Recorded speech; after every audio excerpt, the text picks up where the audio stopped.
በቅድሚያ እንኳን ለዚህ በጣም ደማቅ ኩነት አደረሰን እላለሁ።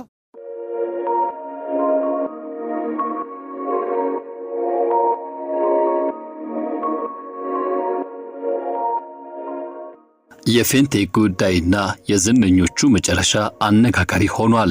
በስተመጨረሻ አምባሳደሩ ዝምታቸውን ሰብረዋል። ከፊንቴክ ጋር በተገናኘ በተደጋጋሚ ስማቸው ሲነሳ የነበረውና የመኪና ርክክብ ስነ ስርዓቱ ላይ በፎቶም በቪዲዮም ሲታዩ የነበሩት አምባሳደር ዲና ሙፍቲ ከዚህ ጋር በተገናኘ መልስ ሰጥተዋል። ይህ በእንዲህ እንዳለ ደግሞ ለፊንቴክ አምነው ገንዘባቸውን የሰጡ ተበዳዮችን ሊያሳዝን ይችላል የተባለ ያልተጠበቀ ክስተት ተፈጥሯል። ምናልባትም ዝነኞቹ በነፃ ሊለቀቁ የሚችሉበት እድል ስለመኖሩ እየተገለጸ ይገኛል። በሌላ በኩል ደግሞ ባልታሰበና ባልተገመተ መልኩ በእስር ላይ ከሚገኙ ታዋቂ አርቲስቶች መካከል አንዱ የሆነው አርቲስት ሰለሞን ቦጋለ በጠና መታመሙ ተሰምቷል። የህመሙ ጉዳይ አነጋጋሪ ሆኗል። ማረሚያ ቤት ከሚያሳልፈው ጊዜ ይልቅ በፖሊስ ሆስፒታል እያሳለፈ ያለው ጊዜ ይበልጣል ያስባለ ጉዳይ የተሰማ ሲሆን በተጨማሪም ደግሞ አርቲስት ይገረም ደጀኔና ካሊድ ናስር ወይም ደግሞ ወንድም ካሊድ ቤተሰቦቻቸው እንዳይጠይቋቸው እገዳ ስለመጣሉ ተሰምቷል። ይህም ሆኖ ታዲያ የፍትህ ስርዓቱ ላይ ተጠየቀ ከመምጣቱ ባለፈ ደግሞ የተበዳዮቹ ገንዘብ ምን እንዲቀር ያደርጋል የሚሉ ሐሳቦች በስፋት እየተሰሙ ይገኛሉ። የዛሬ መረጃ ሰዓታችን እነዚህ ሁለት ያክል አበይት ጉዳዮች በስፋትና በዝርዝር ይቃኛል። ውድ ቤተሰቦቻችን ይህ ኢትዮ ግሎባል 360 ኒውስ ነው። ለቻናላችን አዲስ ከሆናችሁ ሰብስክራይብ እንድታደርጉ በአክብሮት ስንጋብዝ፣ ቪዲዮን ከወደዳችሁት ላይክ እንዲሁም ሼር በማድረግ ለሌሎች እንድታካፍሉ እንድታጋሩ በአክብሮት እየጠየቀን ይህን ጉዳይ በዝርዝር ወደ መመልከት እንሻገራለን።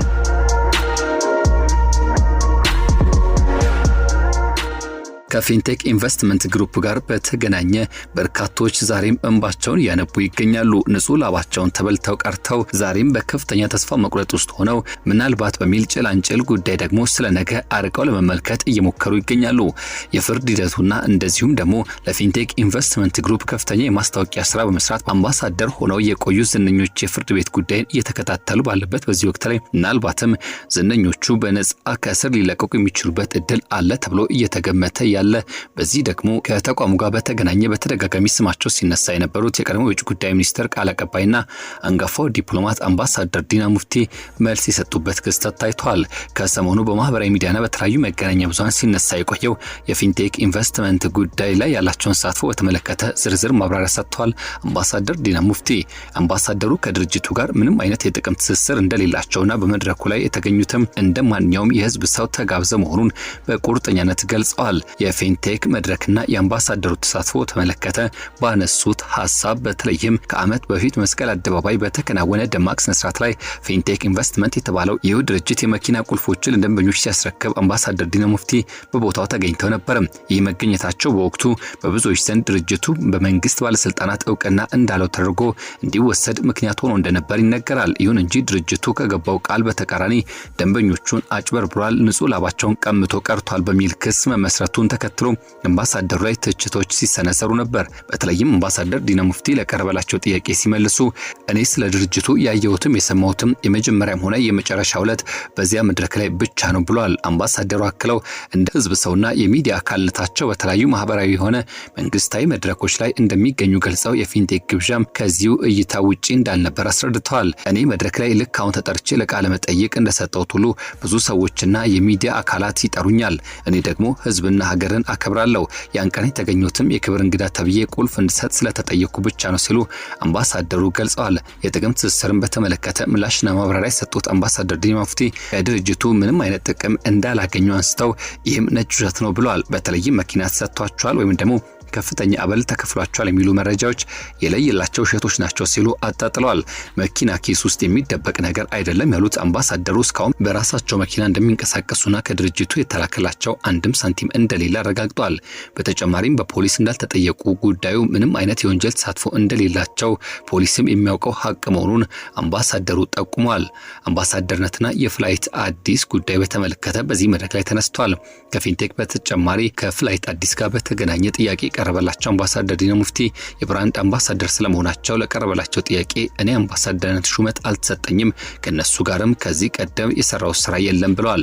በተመሳሳይ ፍላይት አዲስ ከተባለውና ወደ ካናዳ ሰዎችን መውሰድ ስራ ላይ ከተሰማራው ድርጅት ጋር በተያያዘ ስማቸው መነሳቱን ተከትሎ ግብዣውን ያቀረበላቸው ፕሮሞተር አብርሃም ግዛው ወይም ደግሞ አብርሃም ኢንተርቴይንመንት መሆኑና ከዲፕሎማሲያዊ ስራዎች ውጪ ምንም አይነት የግል ፍላጎት እንዳልነበራቸው አስታውቋል። አምባሳደር ዲና ሙፍቲ ከፊንቴክ ጋር ምንም አይነት የንግድ አጋርነት እንደሌላቸው በተያያዥነት የጠቆሙ ሲሆን መኪናና ገንዘብ ተሰጥቷቸዋል የሚሉ ወሬዎችም ነጭ ውሸት ናቸው ማለት ማጣጣላቸውም ተረጋግጧል። ፊንቴክን ጨምሮ በተለያዩ መድረኮች ላይ የሚገኙት እንደ ህዝብ ሰው መሆኑን አያይዘው አንስተዋል።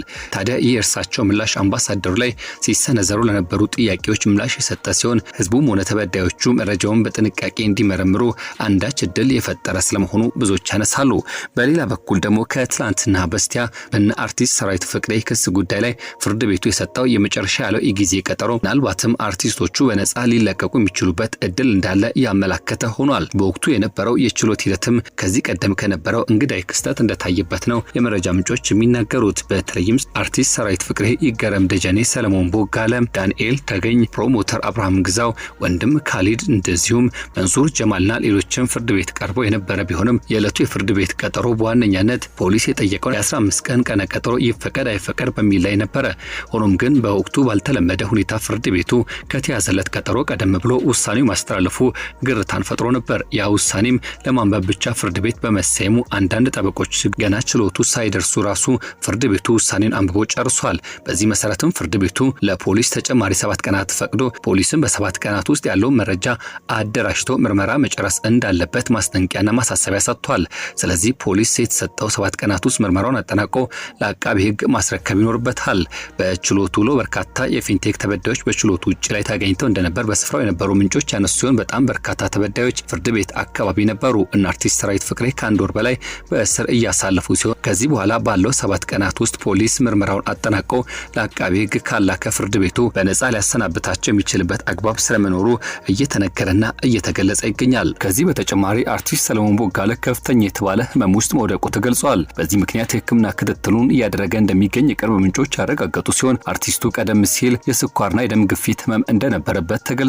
ታዲያ ይህ ህመሙ እያገረሸበትና እንዲሁም ለመቆጣጠር መቸገሩን ተከትሎ አብዛኛው ጊዜን በፖሊስ ሆስፒታል ውስጥ እንዲያሳልፍና የህክምና ክትትል እንዲያደርግ ተገዷል ነው የተባለው። በተጨማሪም ደግሞ ከፊንቴክ ኢንቨስትመንት ጋር በተገናኘ የመኪና ስጦታ ተቀብሏል የተባሉት አርቲስት ይገረም ደጀኔና ካሊድ ናስር ወይም ደግሞ ወንድም ካሊድ የቤተሰብ ጥየቃ እገዳ ተጥሎባቸው እንደነበር ተገልጿል። ያም ሆኖ ግን ይህ እገዳ ከትላንት ጀምሮ እንደተነሳ የተሰማ ሲሆን አርቲስቶቹ የተቀበሉትም መኪና በወንጀል የተገኘ ሀብት መሆኑ ለፖሊስ እንዲመልሱ ታዘው የነበረ ቢሆንም በተሰጠ ጊዜ ገደብ ውስጥ ግን ሊመልሱ እንዳልቻሉና በዚህ ምክንያት ቤተሰቦቻቸው እንዳይጠይቋቸው ተከልክለው ነበር ተብሏል። ከትላንት በስቲያ በነበረው የችሎት ሂደት ላይ ግን አርቲስቶቹ ይህኑ ጉዳይ በተመለከተ የፍርድ ቤት ቀጠሮ ላይ ካሊድ ናስር ቤተሰቦቻቸው የጎበኟቸው እንዳልሆነና በማረሚያ ቤት የሚቀርብላቸው ምግብ ለመመገብ የተቸገሩ መሆናቸውን ለፍርድ ቤቱ በቅሬታ መልክ አቅርበው ነበር። ሁለቱ ግለሰቦች ያቀረቡትን ይህኑ አቤቱታ ተከትሎ የአርቲስት ይገረም ደጀኔና የካሊድ ናስር ቤተሰቦች ወደ ማረሚያ ቤት በመሄድ እስረኞቹ እንዲጠይቁ ፍቃድ እንደተሰጣቸው ተሰምቷል። እኛም ከዚህ ጉዳይ ጋር በተገናኘ ያለው አዳዲስ መረጃዎችን ወደ እናንተ የምናካፍል ይሆናል። ውድ ቤተሰቦቻችን ይህ ኢትዮ ግሎባል 360 ኒውስ ነው። ለቻናላችን አዲስ ሆናችሁ ሰብስክራይብ እንድታደርጉ በአክብሮት እንጋብዛለን። ቪዲዮን ከወደዳችሁት ላይክ እንዲሁም ሼር በማድረግ ሌሎች እንድታካፍሉ እንድታጋሩ በአክብሮት እየጠየቀን የዛሬ መረጃችንን እዚህ ጋር እንቋጫለን። በያላችሁበት ደግሞ ጥሩ መልካም ጊዜን እንመኛለን።